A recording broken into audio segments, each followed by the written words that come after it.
tres casos muy distintos uno del otro, pero que sí nos hablan de este concepto, ¿no? Niñez y adolescencia en estado de emergencia, en riesgo. Está con nosotros la licenciada Anabela Serventi, ella es psicóloga, especialista en adolescencia, en autoestima, autora de varios libros sobre este tema. Y ponemos sobre la mesa esto, ¿no?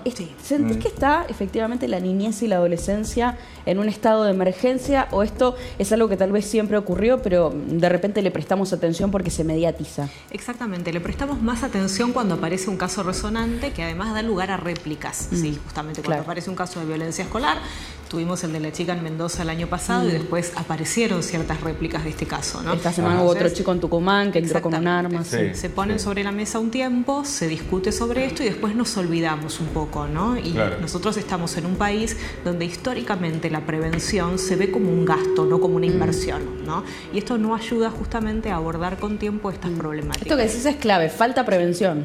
Falta prevención, sí, absolutamente sí. Si les parece, compartimos un informe justamente sobre este tema.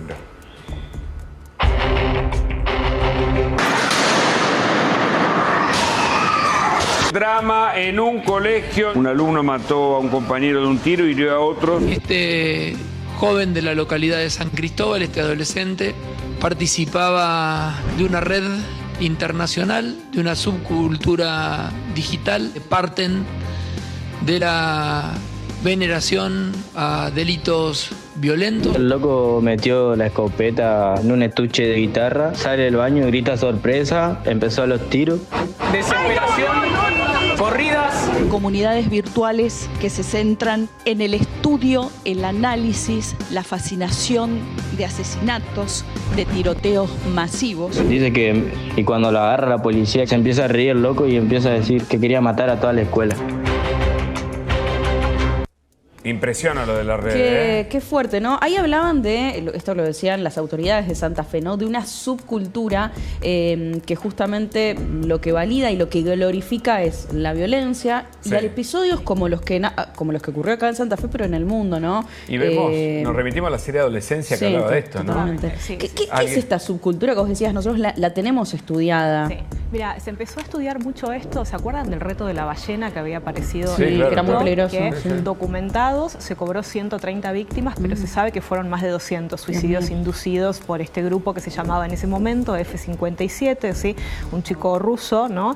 Que tenía la misión de limpiar a la sociedad de los vulnerables, decía él, ¿no? Entonces lo que hacía era socavar el funcionamiento psicológico de los chicos y la última consigna era inducirlos al suicidio. Este grupo fue desbaratado, sucedió el juicio, él está preso, pero este tipo de inspiración dio lugar a otro grupo que surgió con el nombre 764, que después se empieza a desbaratar, porque es una red internacional descentralizada, ¿no? Que se desbarata, aparece con otros nombres alfanuméricos también y demás, que operan en canales privados de Discord, en canales privados de Telegram, al alcance de cualquier chico que pueda ser invitado a esto. ¿Cuál es la motivación o la trampa para que alguien entre en esas redes? Bien, en principio se aprovechan de chicos que tienen alguna vulnerabilidad psicopatológica previa, que son víctimas de bullying, que tal vez no tienen una red de contención tanto familiar como social en la escuela. Entonces lo primero que hacen es glorificarlos, es subirles el autoestima, es hacerlos sentir parte de una comunidad. Después, a partir de ahí, empiezan a transaccionar tal vez fingiendo alguna relación afectiva, ¿no? Donde hay intercambio de fotos, de material sensible que ellos guardan, y después cuando les empiezan a pedir ciertas consignas a los chicos, los empiezan a extorsionar con ese material que ellos empezaron a guardar, ¿bien? Y además hay una serie de consignas que lo que producen es una desensibilización progresiva del horror, ¿no? Entonces, y bueno, ellos buscan todo lo que es el contenido que ellos llaman gore, por ejemplo, contenido violento. Hay contenido creado específicamente para esto que se conoce dentro de estas comunidades como creepypasta, ¿sí? ¿Cómo se llama? Creepypasta, así se llama. Son videos especialmente diseñados para desensibilizar a los chicos. ¿Y se premia la violencia? Se premia y se glorifica, y además se incita a levantar la vara, ¿no? Si uno de estos tiroteos en colegio falla, se incita a que el próximo sea mejor y tenga aún más impacto. Es un género cinematográfico, ¿no, Martín?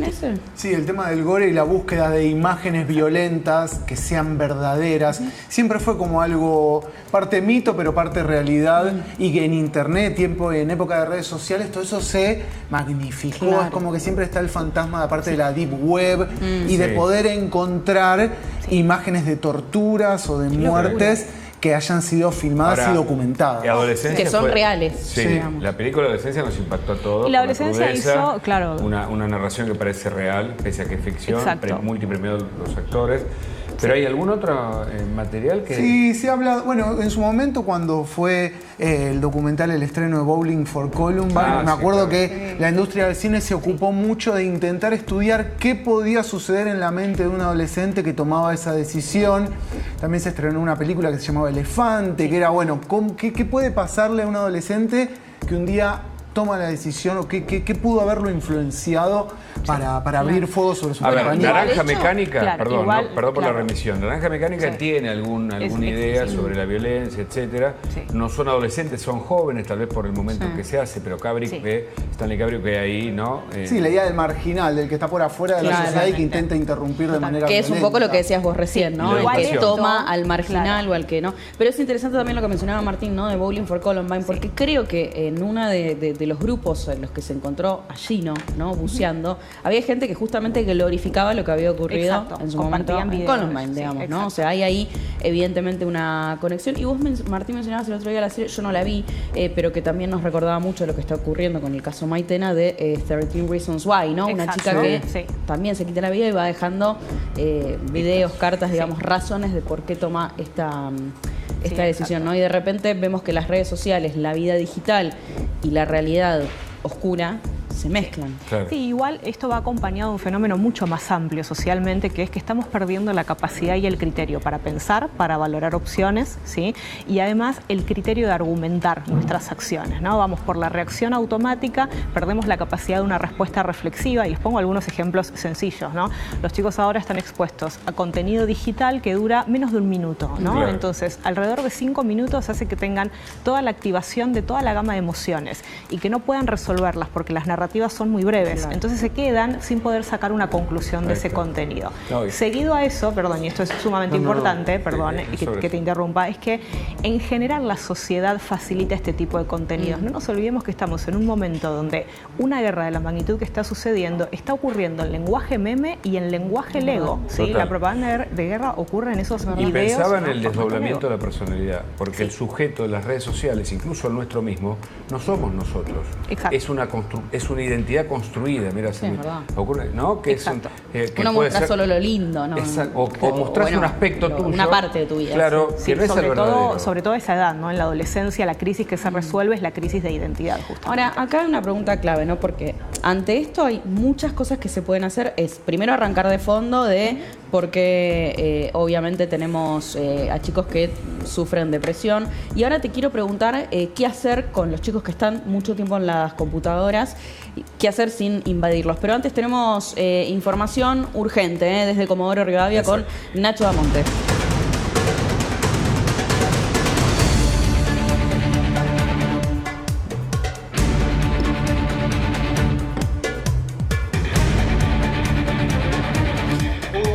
Agustina, ¿cómo están? Estamos trabajando en vivo en la fiscalía que está trabajando en el caso de Ángel. Ultiman detalles, te digo que es cuestión de horas, Hugo, Agustina, de que sea detenida la mamá de Ángel. Estamos hablando de Mariela Altamirano, de 28 años, junto con su pareja Michael, esta persona con la que tiene una beba también de unos 6-7 meses. Ya teníamos la información durante el comienzo de la mañana de que hoy podía haber detenciones.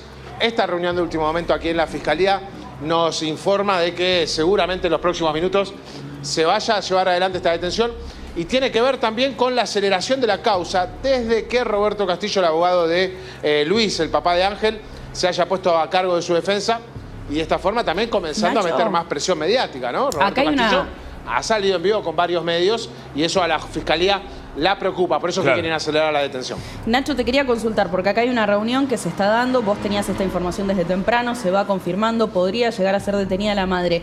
¿Los fiscales podrían tomar esta decisión o deciden por lo menos reunirse porque va apareciendo nueva evidencia, o deciden, bueno, analizar toda la información que evidentemente se fue recabando a lo largo de estos últimos días? ¿Qué se sabe hasta el momento? Sí, mira, primero, informaciones. Me está llegando recién, hay un escrito fechado el 9 de febrero del 2026, que es una audiencia de escucha, donde Ángel, atención con esta información, Ángel, el menor, fallecido lamentablemente, tomó contacto con el juez Pablo Pérez y la asesora Verónica Roldán. Según la secretaria de ese juzgado, el menor expresó con dificultad que vive con su mami y le gustaría seguir viviendo allí, manifestando que no quería ver a su padre biológico. Estas son informaciones que van surgiendo. El nene también, ¿qué es lo que hizo que en el último ¿qué es lo que hizo que la psicóloga tome la decisión? Tome esa decisión. Claro. Después veremos, ¿no? Hablaremos del rol de la psicóloga, porque hay una psicóloga acá con nosotros, del rol de cada una de las partes, porque es un caso muy similar al de Lucio Dupuy, donde la justicia no pudo prevenir una muerte salvaje como fue la que provocaron la progenitora y su pareja contra Lucio. Te cuento, el fiscal Oribones va a pedir la detención y el juez de garantías, Alejandro Soñiz, será el que firme el aval, ¿no? Para esta detención. Claro. Por lo que me contaron a mí, va a ser durante la noche la detención y va a ser previo a la llegada del abogado Castillo. Castillo está llegando aquí a la ciudad mañana cerca de las 8 de la mañana. Ahora, se va a hospedar en el mismo hotel que estamos compartiendo con el resto de la prensa, así que va a ser un día agitado. Y es más, Hugo, Agustina, viene con Cintia Fernández, aparentemente. Bueno, mira. Yo te seguía desde temprano, por supuesto, siempre aquí con la información anticipada. Y uno dice, che, es tan anunciada la detención, no vaya a ser cosa que cuando la vayan a buscar no esté. Y Fátima Silva, es abogada de familia, sigue este caso y le agradecemos el contacto para que aporte la información. Fátima, buenas tardes. Bienvenida. Hola, ¿cómo les va? ¿Cómo están? Muchas gracias por el llamado. ¿Tan anunciada puede ser la detención de alguien que...? No, me parece una locura que la estén anunciando, excepto que la tengan vigilada y no sepamos, que la policía del lugar esté controlando el lugar donde ella está viviendo, que tampoco sabemos exactamente dónde es, porque hoy lo escuchaba más temprano, quedaba 3 opciones posibles que sabían por ahí, que podía estar en un departamento en el centro, que en un primer piso. Hoy lo escuché cuando daba esa información, pero nadie sabe exactamente dónde están. Si estuvieran controlados por policía no pasaría nada que la información se supiera. Ahora, si no, es riesgoso porque ellos han andado, pasaron por Misiones, fueron a Córdoba, están en Comodoro, o sea, no tienen un domicilio. El tema, Fátima, Agustina, el tema es que precisamente no está imputada formalmente. No tiene por qué estar en la ciudad. Claro. No está obligada a estar en la ciudad. Claro. En un momento se dijo que estaba en Trelew. Después se dijo que estaba en las afueras de Comodoro. Y la información que tenemos nosotros es que le han brindado un departamento de alquiler en el primer piso de un edificio. Es más, el papá del nene, Luis, y su pareja, Lorena, afirman que vecinos de la avenida principal San Martín, aquí de Comodoro, les dijeron que tanto Mariela, la madre del nene, como su pareja Michael, estaban siguiendo la marcha desde el primer piso. Y cuando la marcha pasó por delante de su departamento, se asomaron al balcón para ver la marcha. Esto es información que tiene la familia, del lado del padre. Lo más probable es que estén aquí en la ciudad. Si no están aquí en la ciudad, bueno, todo se está definiendo aquí arriba, ¿eh? Tercer piso de la Fiscalía, donde también tiene su despacho el fiscal general. Bueno, esto es importante. Ahora, Fátima, recién Nacho Damonte nos leía parte de lo que había sido la última presencia, ¿no?, de Ángel ante la justicia. También vimos donde él dice esto, ¿no? Creo que Nacho, vos decías, con dificultad expresó que quería seguir con la madre. Quiero aclarar algo, Agus, aclaro algo para que Fátima también aporte. El nene le decía mamá a Lorena, ¿eh? A Lorena, ok. No le o sea, él lo que Mariela, dice es, esto está bueno que lo aclares, Nacho. Me quiero quedar con Lorena, no me quiero quedar con ni Luis ni Mariela. Ok, o sea, se quería quedar con Lorena y con el padre. Exacto, claro. La madrastra sería. Con la madrastra sería, pero que a la que él le decía mamá. Mamá del corazón. Esto es importante. Después lo hemos visto también en el video, ¿no?, donde lloraba y decía que no quería volver. En tu experiencia, ¿no?, trabajando justamente en entornos de juzgados de familia, ¿cuánto se escucha a los chicos? En primer lugar, se les escucha poco y nada, lamentablemente, a pesar de que es una exigencia para tomar cualquier decisión que a ellos los afecte. Pero bueno, la realidad es que se les escucha poco y nada. Casi te diría nada, en proporción en la cantidad de juzgados de familias que tenemos en el país. Respecto a este caso puntual, no confío en esa acta que ahora dicen que apareció. En primer lugar, porque aparece justo una semana después de todos los eventos y la justicia empieza a cubrirse, porque ahora está la justicia en la etapa que empieza a cubrir sus acciones, claramente. En segundo lugar, porque esos actas son 3 renglones, donde la asesora y el juez dicen que recibieron a un niño y no dejan ninguna constancia de lo que pasa ahí adentro, porque así está previsto en el artículo 12 de la Convención de los Derechos del Niño. Así que es un acta de 3 renglones que pudimos haber hecho hoy a la mañana. Entonces, que haya aparecido una semana después este dato, con un acta de 3 renglones, que ni siquiera se sepa, porque no hubo nadie presente ni de la defensa, ni de la contraparte, ni de los padres, ni de nadie para escucharlo, no es confiable. Sí es confiable el video que el nene está llorando en brazos del papá y de la quien considera su mamá diciendo no me quiero ir, porque ahí lo estamos viendo a él hablando en primera persona. Ese chico mostraba, así como lo mostró Luis Dupuy, síntomas de tristeza, además de los golpes que incluso están en el acta. Ahora, se dice que no hay un instinto paternal a esta altura, pero te lo pregunto como psicóloga. ¿Y qué puede llevar, si no existe ese instinto, a una persona progenitora a pegarle a su hijo hasta matarlo? Sí. Bueno, la pobre gestión emocional, tampoco sabemos si hay algún trastorno psicológico previo que lleve a tener bajo control de los impulsos, por ejemplo, bajo control de la ira, ¿sí? Factores culturales, por supuesto. La trama es muy compleja. ¿Querer castigar a la expareja? Eso también puede suceder, ahí estaríamos adjudicando una intencionalidad desconociendo, ¿no? cuál es la motivación de ella, ¿no? A ver, lo que sucede con estos casos es que, por supuesto, lo primero que impacta y donde deberíamos detenernos tanto como con el caso Maitena, como con el caso de Ian, están muriendo chicos que no deberían morir. ¿no? Están muriendo chicos que no deberían morir. Este tema y ahí deberíamos detenernos un poco para pensar qué nos está pasando antes de llegar a estos casos. Como sociedad somos todos incompetentes, porque yo creo que hasta nosotros contamos mal las historias, porque no puede pasar esto. O sea, no puede pasar que todo un sistema no puede evitar que un chico sea golpeado en su casa. Por eso yo lo que preguntaba es cuántos son escuchados los menores. Ahí Fátima nos daba su mirada desde la justicia, me parece interesante. Vos como psicóloga, ¿qué nos podés contar cuando ustedes, ¿no? Acá está bueno porque tenemos las dos patas, ¿no?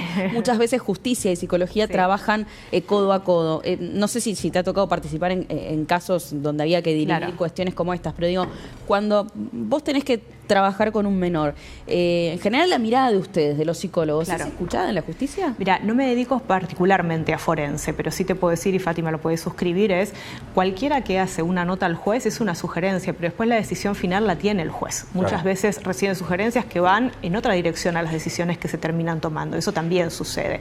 Pero sí te puedo decir desde mi lugar, en línea a lo que decías vos, Hugo, la pregunta siempre es cuántos dispositivos fallan al observar a un niño. Pediatras, escuela, médicos de esos padres, ¿no? Fallan todos. Gente, ¿no? Y la justicia está en deuda. O un sector de la justicia. Fátima, vos seguís los temas. Sí, dale. Permítanme hacerle una pregunta a la licenciada, porque dijo algo que para mí es un disparador en mi vida todos los días. Dijiste, no sabemos si la señora tenía impulsos, algo así. Bajo control de los impulsos, sí. Eso, te hago una pregunta. Si el juez hubiera hecho una pericia forense con los test, ¿hubiera salido esa base de la personalidad? Sí, con una muy buena evaluación psicológica sale, sí. O sea, que acá entonces, podrían haber faltado pericias. Es lo que vengo repitiendo hace 6 años. Claro. Sí. Claro. Yo creo que no se lo toma con la gravedad, porque yo no imagino que ningún funcionario judicial que ha estudiado y que se dedica a, digamos, son juzgados menores, son especialistas justamente en la minoridad, pueda no advertir, si no, o son burros o no se dan cuenta de la dimensión de alguien que puede estar siendo sometido a golpes. El chico recibió palizas por los daños que aparecen en los primeros informes. Quiero visualizar, porque ahora voy con Nacho Damonte, atención, inminente detención de la madre de Ángel. Pero este es un informe que cruza la historia de Ángel y Maitena, mirá.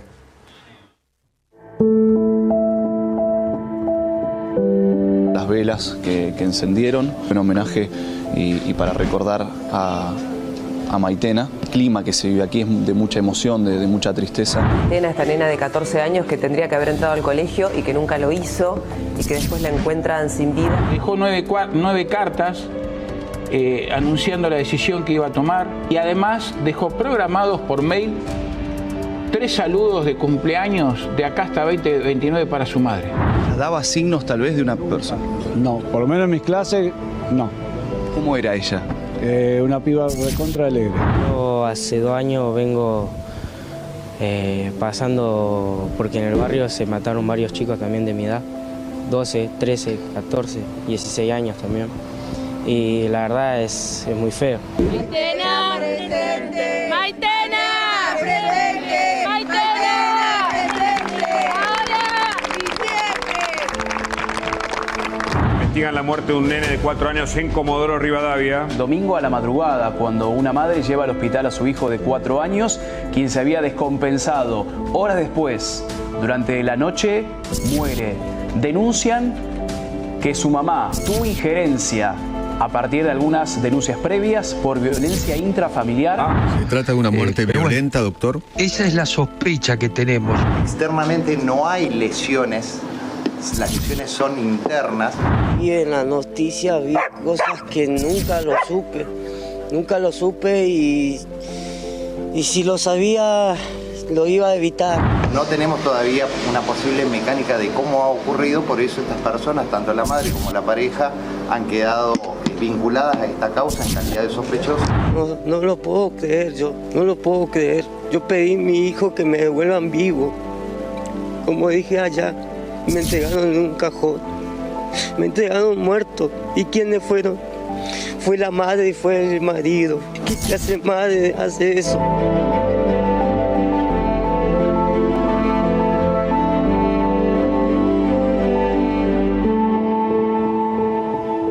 Fuertísimo, ¿no? Señales que nadie vio. Exacto. Sí, exactamente. Es el eje denominador común. Y esto es irónico, ¿no? Digo, en un punto, porque señales que nadie vio cuando las estadísticas nos están dando números altísimos en nuestro país. La segunda causa de muerte de los chicos entre 10 y 19 años es el suicidio. Mirá. Se reportan 22 intentos por día en nuestro país y a eso sumale los que no se reportan porque a las familias les da vergüenza, porque no lo comunican, porque no saben a dónde reportarlos. 22 intentos sí, exactamente. Por día. En el mundo en general sucede un suicidio cada 43 segundos. Esa es la estadística mundial en este momento. ¿Sí? Exactamente. ¿Y cuánto ha ido aumentando esa cifra en los últimos años? Muchísimo. De hecho, si hablas en comunidades particularmente, por ejemplo, en Entre Ríos hay un problema muy grave con el tema de las tasas de suicidio, particularmente Victoria es una comunidad que está muy preocupada por esto que sucede. ¿Sí? Pasó el caso Maitena muy rápidamente, pero desdibujó el caso del chico que rescataron los bomberos en Villa Urquiza. Como fue rescatado, pasó muy rápidamente en la noticia, pero teníamos ese caso ahí cerca. Ahora, también, esto ¿no? ¿qué podemos hacer para entender lo que le pasa al otro, ¿no? Porque por un lado, creo que la única que logró advertir que ella estaba deprimida fue su mejor amiga, sí. Pero el resto de los chicos los escuchábamos ahí y decían, Maitena era una persona recontra alegre. Y vuelvo a lo que yo decía al principio cuando te presentábamos, ¿no? En la depresión, creo que no solo en la adolescencia, en general, en la depresión muchas veces la procesión va por dentro, ¿no? Para decirlo lisa y llanamente. ¿Qué podemos hacer para intentar detectar esas cosas que a veces no están tan a la vista y cómo ayudar? Porque muchas veces a la persona le cuesta recibir esa ayuda también. Entonces uno no quiere invadir, pero también quiere ayudar y prevenir. Sí, ahí diste un montón de pistas para seguir, ¿no? En principio, dentro de los mitos sobre el suicidio, tenemos que despejar que no todo suicida es depresivo y no todo depresivo es suicida, ¿sí? Esto es importantísimo, ¿sí? Despejarlo. Por otro lado, el suicida no quiere morir, quiere dejar de sufrir y no sabe cómo. ¿Sí? Llega a un extremo en que no sabe cómo. Muchas veces estos chicos no tienen alcance de un tratamiento psicológico para ver si justamente están cursando algún cuadro que tenga un tratamiento. Correcto. Y muchas veces se lastiman porque el dolor físico distrae el dolor de los pensamientos y el alma, ¿no? Gracias por venir. Fátima, una última tuya, también agradeciéndote el contacto. ¿Cómo sigue esta historia para vos? Bueno, la realidad que creo que están las cartas ya tiradas, creo que quien mató a Ángeles, la mamá y la progenitora y la pareja, la justicia va en ese camino. Sí me gustaría decirles que en este caso sí hubo señales, pero no las quisieron ver, porque él estaba desnutrido, iba a pedir comida a los comedores, estaba desesperado por comida. Una mamá de un compañerito del jardín le compró un sándwich porque miraba con desesperación su sándwich. Hubo señales y gente que omitió denunciarla.